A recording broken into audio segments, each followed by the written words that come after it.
reporter Mike Bodette digging up some new exclusive information tonight. Mike? We looked at the entire Beacon Street block where the fatal fire happened and discovered, just like 296 Beacon Street, most of the fire escapes there are overdue for inspections. It turns out the city doesn't have any mechanism in place to track building owners violating the rules and hold them accountable. Mayor Walsh is not happy. Are you concerned that inspection wasn't done since 2004? Of course I am, and it's something that, constantly every day it seems like something new is coming up around special services, and we are looking at revamping a lot of the procedures in there. Boston Mayor Marty Walsh talking about 296 Beacon Street, a place where welders may have been working on the fire escape. They sparked the inferno at 298 Beacon Street, a fire that killed Boston Fire Lieutenant Ed Walsh and firefighter Michael Kennedy. Records reveal that fire escape had not been inspected since 2004, even though state building code requires inspections every 5 years. So the fire escape should have been inspected in 2009 and then again this year, which raises a troubling question according to fire code expert Amy Cronin, president of Strategic Code Solutions. We have to question if it had been done in 2009, perhaps there may have been some damage there. Like if you think about rust, if you catch it early enough before there's massive damage and there needs to be reconstruction, maybe the welding would have never been done. 2 of our heroes lost their life in that fire, and I'm not sure if that was the cause, but regardless whether that was the cause or not, we still should have inspected that property. It turns out many inspections are not being done. Fox Undercover looked at fire escape inspection records for the entire Beacon Street block where the deadly fire happened. 2/3 of those fire escapes are overdue to be inspected. 1/3 of the fire escapes on the block haven't been inspected in 10 or more years. It's the responsibility of property owners to get the inspections done, but there's no evidence of the city cracking down on owners breaking the rules. Shouldn't the city know if an inspection hasn't been done in all those years? Absolutely, you should, and there should be a report generated that's able to find out what properties haven't been inspected. So if that's one of the properties that haven't been inspected on Beacon Street, can you just imagine the other properties in the city of Boston? That concerns me. Back to 296 Beacon Street, where the welders who sparked the fire were working. We told you the last inspection of the fire escape was done in 2004. As we reported Wednesday, that inspection was done by Giuseppe Falcone, who owned D&J Ironworks in Malden. Falcone is being sued by the owner of the building that burned down, but he denies having anything to do with the welding that day. No comment from the owner of 296 Beacon Street, which did not have the fire escape inspected for a decade. I'm Mike Bodette for Fox Undercover. So here's the thing, and we're going to get now, we're going to open up to some questions with you guys. Okay? So in 2014, how many deaths have I shown you just in 2014? And all of a sudden, this is the result of welding. So when you show up with a welding guy fixing some of your fire escapes, how did he kill 2 firemen? Well, he was welding on this fire escape, okay? And welding, is that a correct repair? Okay? The EPA allow it? So that's $35,000 fine right there, but nobody's talking about the EPA. But that weld sparked, a little spark that went over to the shed next door, a simple shed. You saw the fire. That whole fire was from the shed. And instead of they, having extinguishers on site or a fireman on site, that would have done what quickly? A fire detail. Put it out. Put it out and beat it. And if they had their own extinguishers, what would have happened? Put it out. They put out. Instead, what they do? Right. They try to get out of there. By the time the firemen got there at this time, that shed was caught in a day that we've had very few days like that. 50 to 60 mile an hour winds coming from the river heading out. So what happens is, even though the building next door caught fire, what happened, that shed basically blew into the building, feeding a 60 mile an hour wind blowing into a 5-story building, so the whole building burnt. But the firemen got caught on the ground floor as they were pounding on doors. You saw what it looked like on the ground floor. That all happened in the fastest they've ever seen. I think it was either 5 to 10 minutes. It was all over. And they got caught in the building during that, that flashover or whatever they call it, and they died. So from welding, firemen are dying. Okay? How about this slide? This is in Rutgers University. How about a slide pole fire escape? Right? This is at a building still owned by Rutgers, where you climb out, hey, I think I know how this works, and you go down and break your legs at the bottom. So this is the only fire escape. No, it gets worse. I got this one. This one is called a slidescape. Anybody know what a slidescape is? A slidescape is a fire escape that used to be allowed in the 1900s. And what that is basically a slide. And you either had it going out a window and going down like a kiddie slide, or it came down like a corkscrew. This is a 12-story slidescape.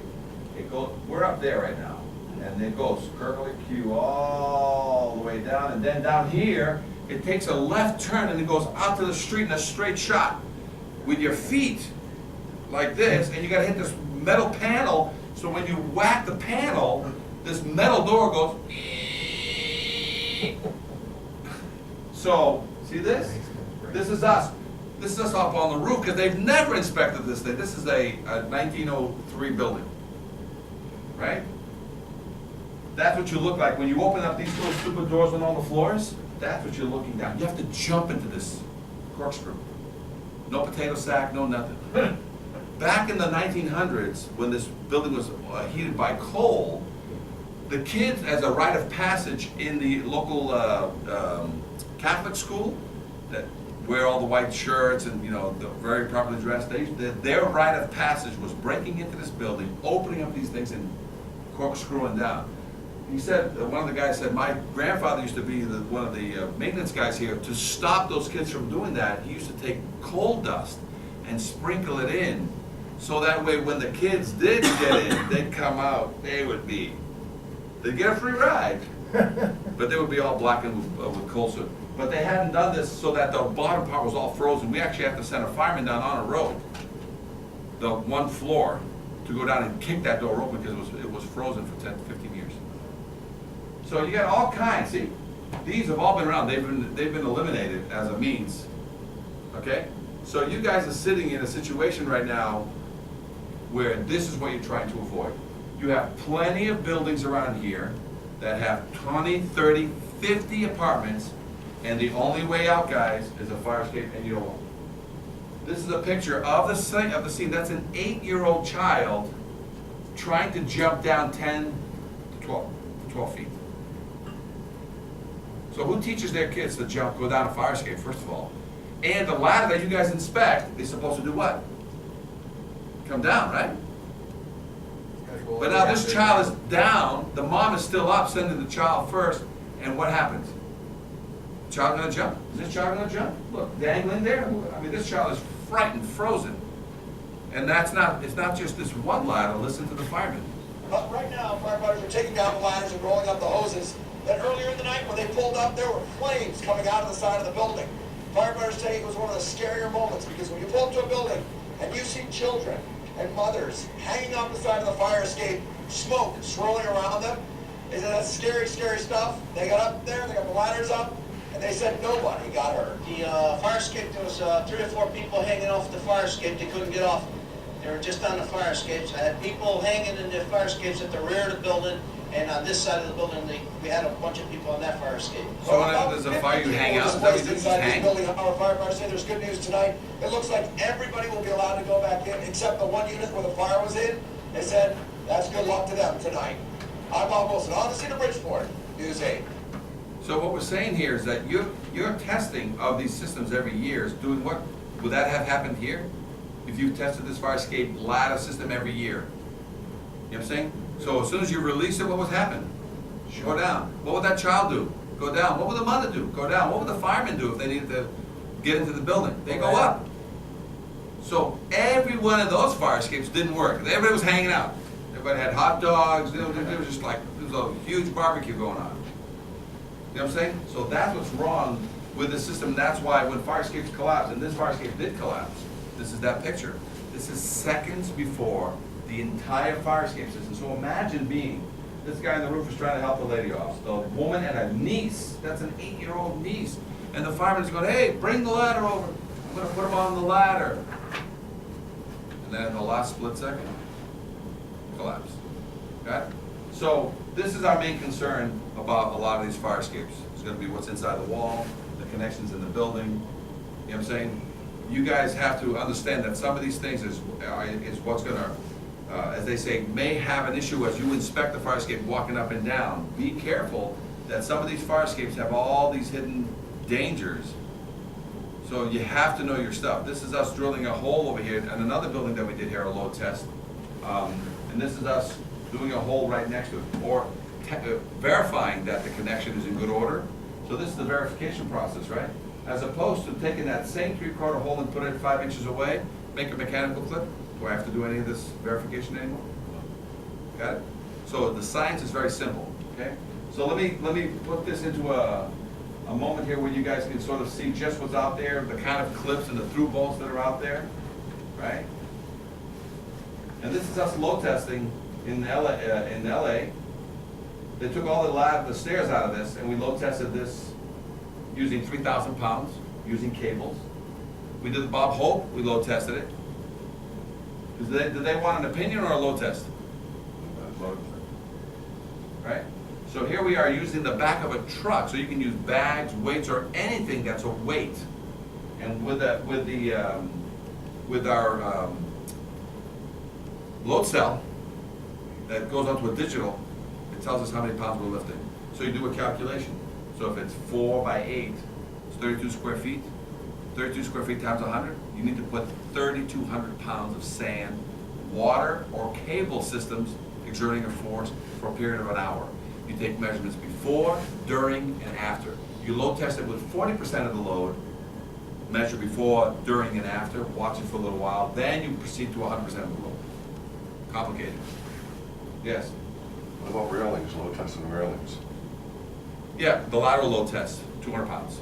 So at any point of a railing, it's supposed to take you can exert 200 pounds in any direction. So yes, it's a load test this way, but it's a lateral load test that way. Here's a load test that we did in Boston using sandbags, right? So this is a 2.5-story residence, so that the attic space is where the fire escape comes from, right? As you can see, 50-pound sandbags, 7 men, right? And guess what you do with all the bags? Put them on.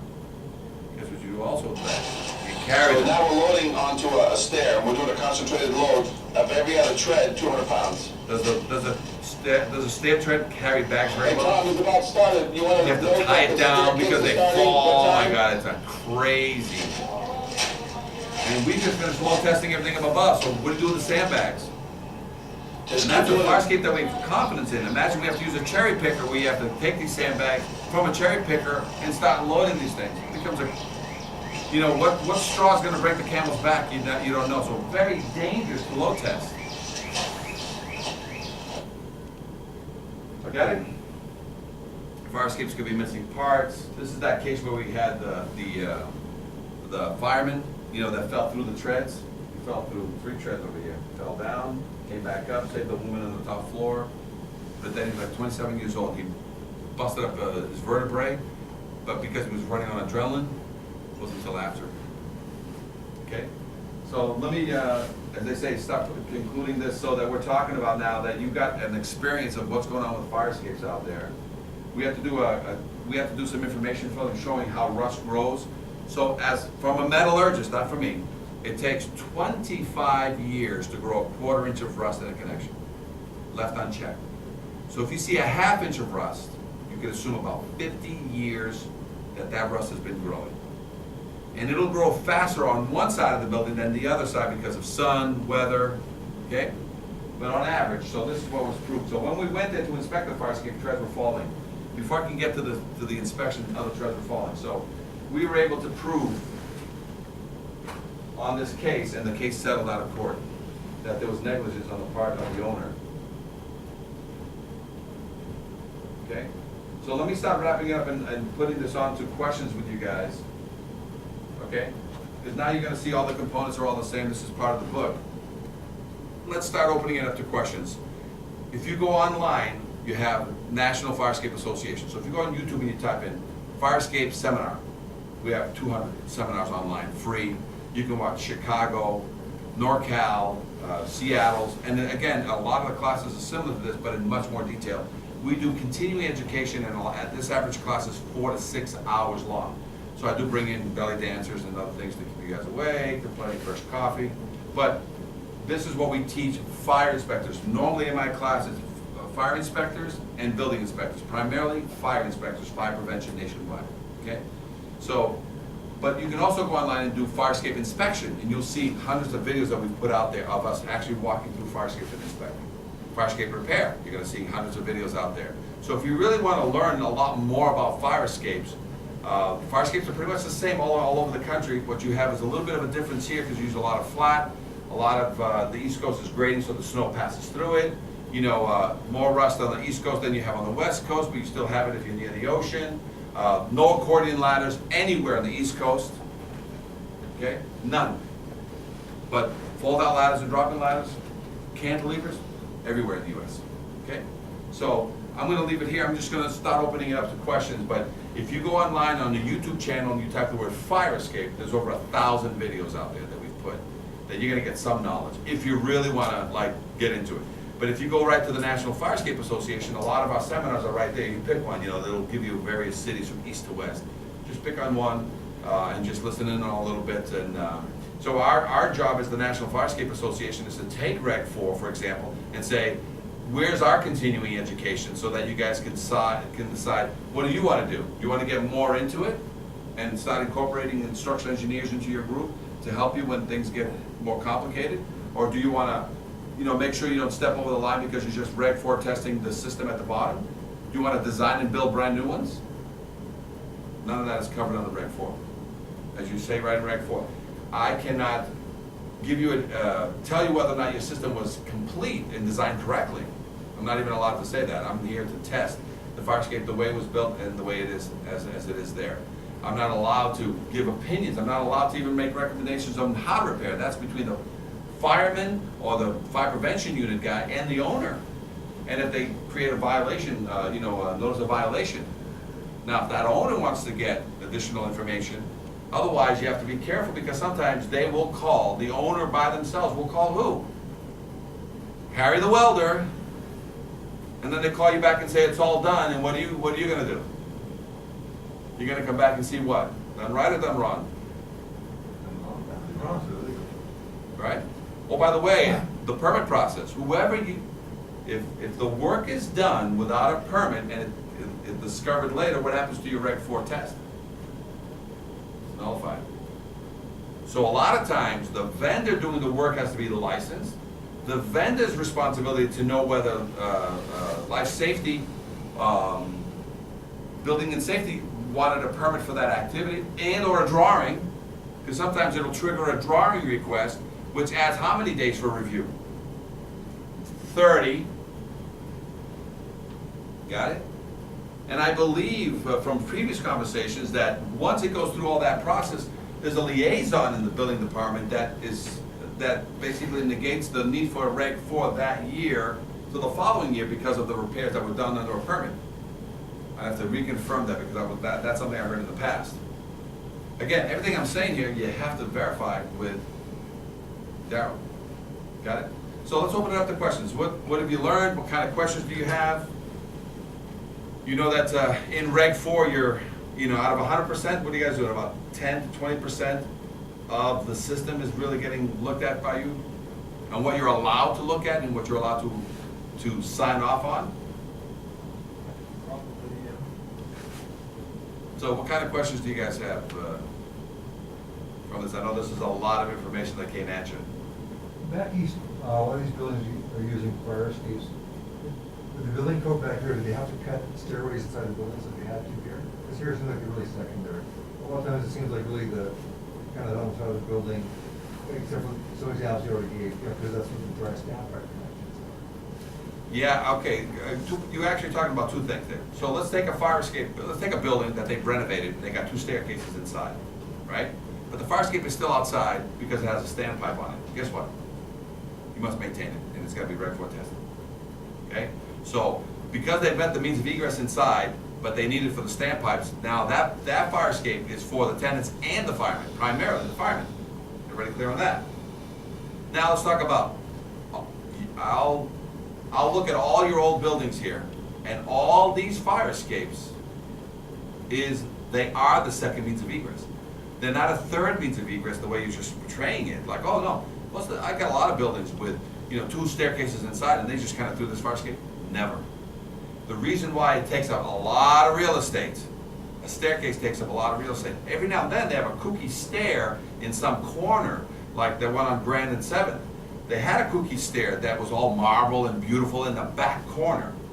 You know what I'm saying? And we rebuilt that whole thing, because it was all steel structure, and then they had a marble thing.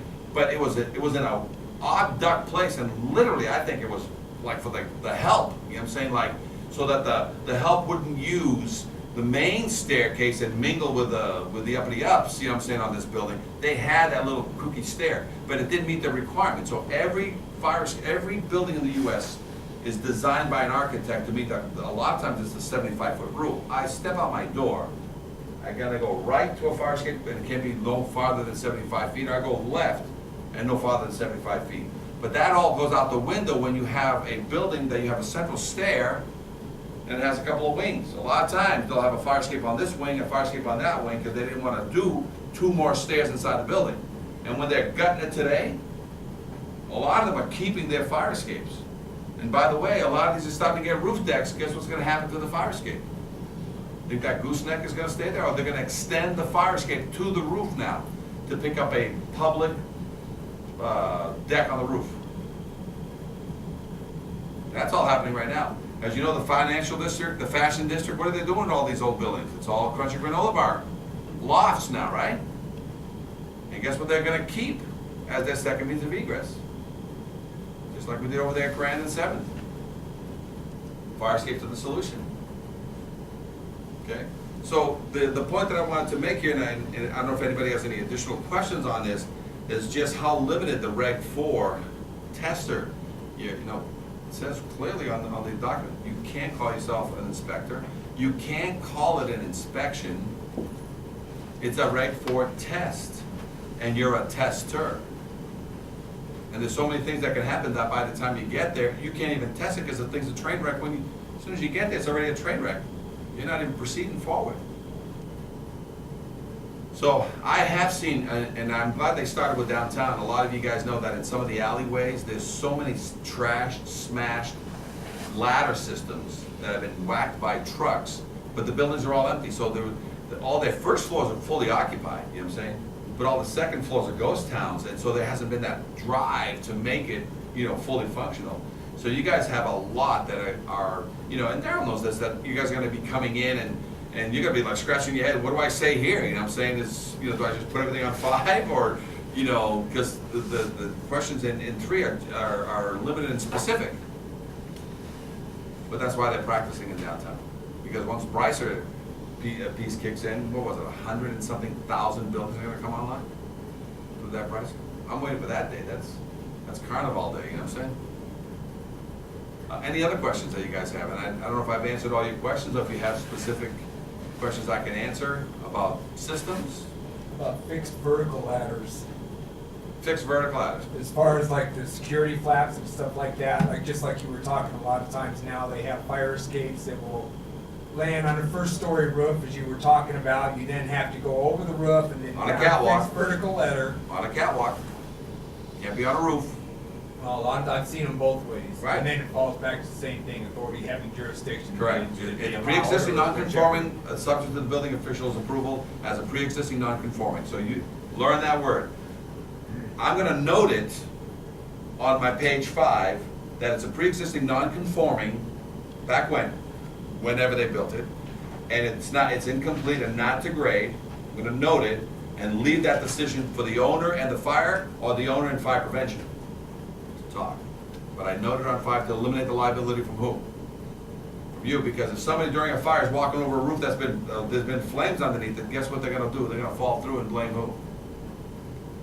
So, but did I answer your question? So the fixed ladder portion, what you said, because some of them have these flaps, these security Yeah, flaps it's on. just like if they have to egress and you have a security flap on it, most of the time with a security flap, you're dealing with a locking mechanism or a padlock Not or something single that's action. halfway down, you know, that's 5 feet off the ground for the building owner to unlock if they want to get up. but So what's not the answer there? For egress. So you're talking about, first of all, if you have a ladder that comes all the way down to the ground, has a flap, can that be there?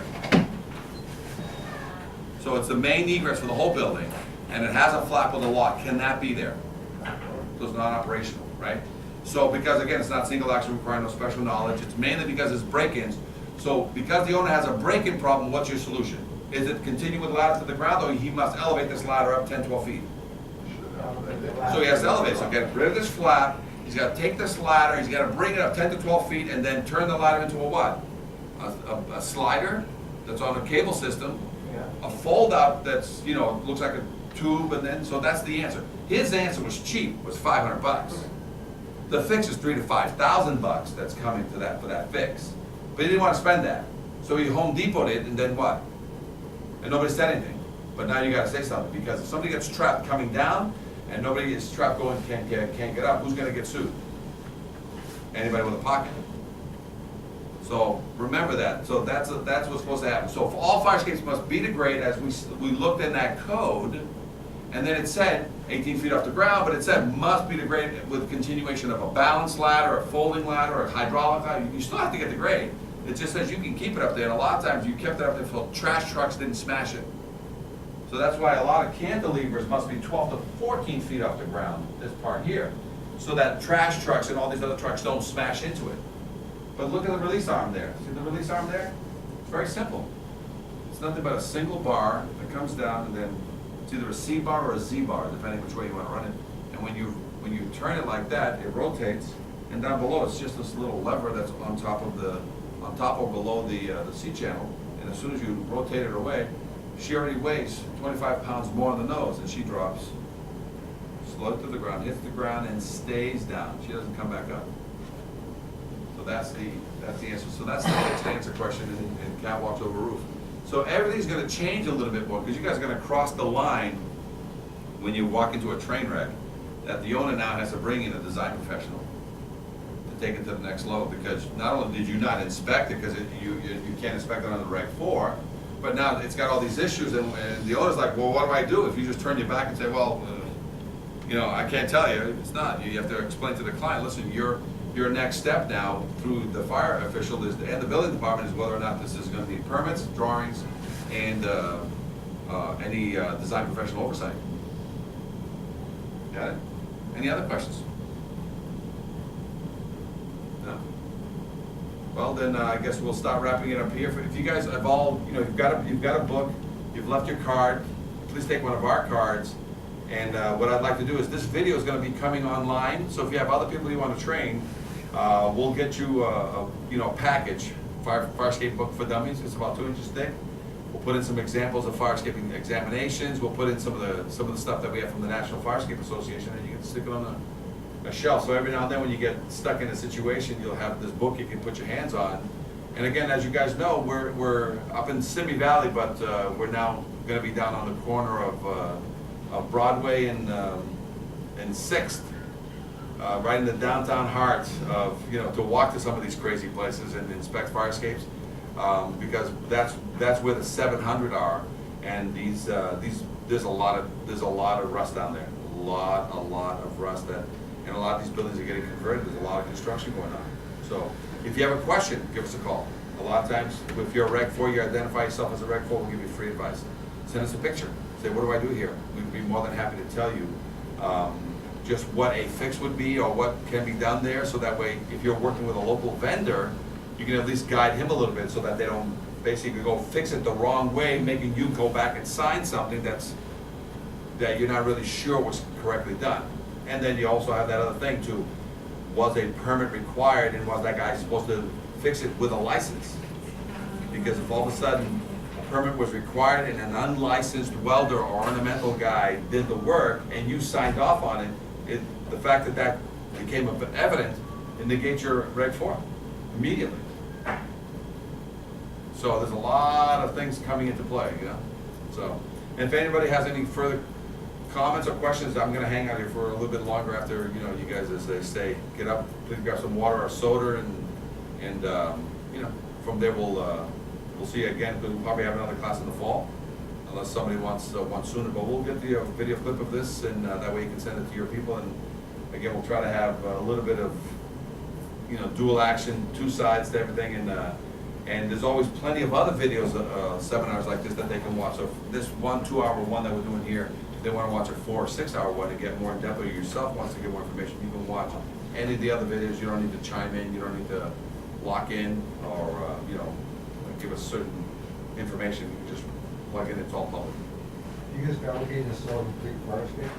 Yeah, we can design complete fire escape, we can fabricate complete fire escapes, and again, Artistic Iron was our representative out here, so we've built brand new fire escapes, we've built brand new ladders, we've built accordion ladders here, Chicago, the East Coast is out of Boston, out of Jersey, so we have